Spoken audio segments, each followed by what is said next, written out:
Bom, são duas boas questões, né? O que vai acontecer com o milho e o que vai acontecer com o gado. Começando com o gado, as variáveis que nós temos que observar são essas da oferta de animais, que no caso a Scott caracteriza como 8% menor, e os fatos que estão acontecendo na demanda de carnes.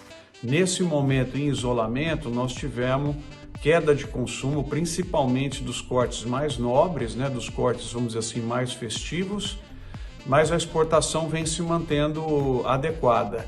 É esperar para ver o comportamento do segundo semestre. Se houver políticas de isolamento forem, de certa maneira, sendo deixadas mais abertas, é provável que o consumo volte. E a exportação, eu acredito que ela se mantém firme. Então, eu acho que nós devemos manter a situação atual, uma questão bem apertada entre a oferta e a demanda de gado. Não vejo uma situação de conforto. No milho, a análise é mais simples. Nós temos que ver o que vai acontecer com a nossa segunda safra e o que vai acontecer com os americanos que não estão usando o etanol de milho, e esse milho está indo para o mercado. Essas são as duas variáveis que têm que ser observadas, mas eu acredito talvez em estabilidade.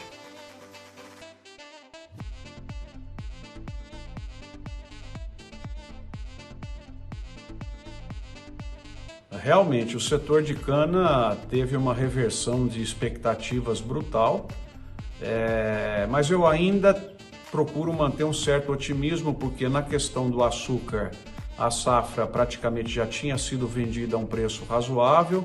Na semana passada saiu o primeiro valor do ATR, 0,70, surpreendeu positivamente. E na questão da queda do consumo de etanol, ela foi muito grande na segunda quinzena de março e enorme em abril.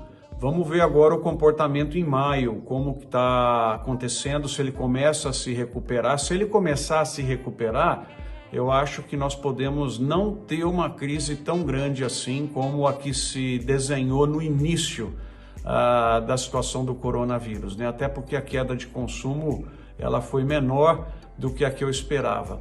Medidas do governo anunciadas muito importantes: aumentar o tributo em cima da gasolina importada e aumentar a incidência da CID sobre a gasolina e não sobre o diesel, coisas que tínhamos pedido, né? De 10 para 30 centavos por litro. Isso deve ajudar um pouco o etanol a atravessar essa fase mais crítica.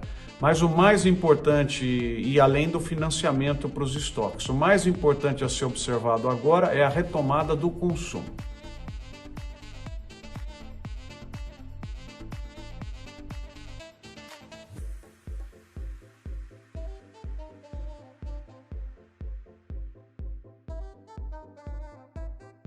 O ciclo pecuário tem sempre as suas características peculiares, né? Uma coisa importante hoje é ver como que o fluxo de informações, de tecnologia, presença de aplicativos, está alterando um pouco desse comportamento.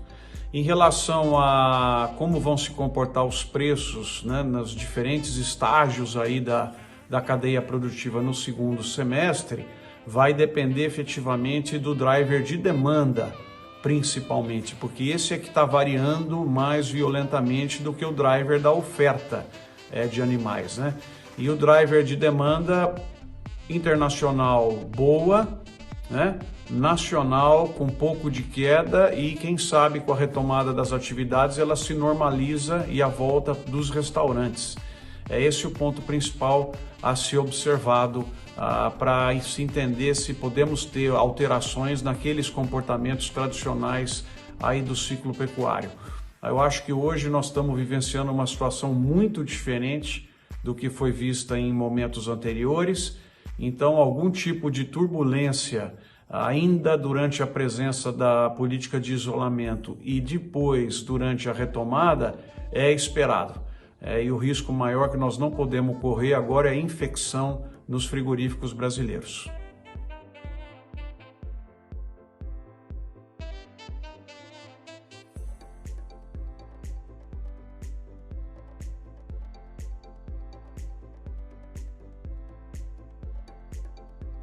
Preocupa muito a variação cambial e a tomada de decisão do produtor. Nós tivemos uma desvalorização que ninguém previa, né? Passar de R$ 5,40 era algo que não estava no cenário de ninguém.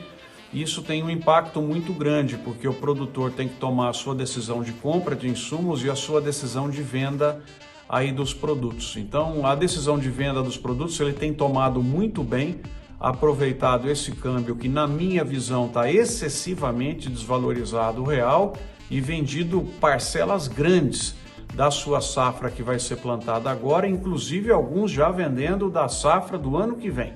Então é um movimento interessante de defesa que eu recomendo. Se você fazer as suas contas e esse preço recebido permitir lucro, vamos vender sim uma parte e fazer isso com operação casada com os insumos também. Eu acho que se eu posso recomendar alguma coisa agora, é uma estratégia de casadinha. Você garantiu o insumo a esse câmbio e garantiu o seu produto a esse câmbio também, porque pelo menos da variação cambial o produtor escapa. E aquela máxima também, né? Se você tiver com recursos agora, fique melhor antes de ficar maior. Essa é a minha recomendação. Eficiência.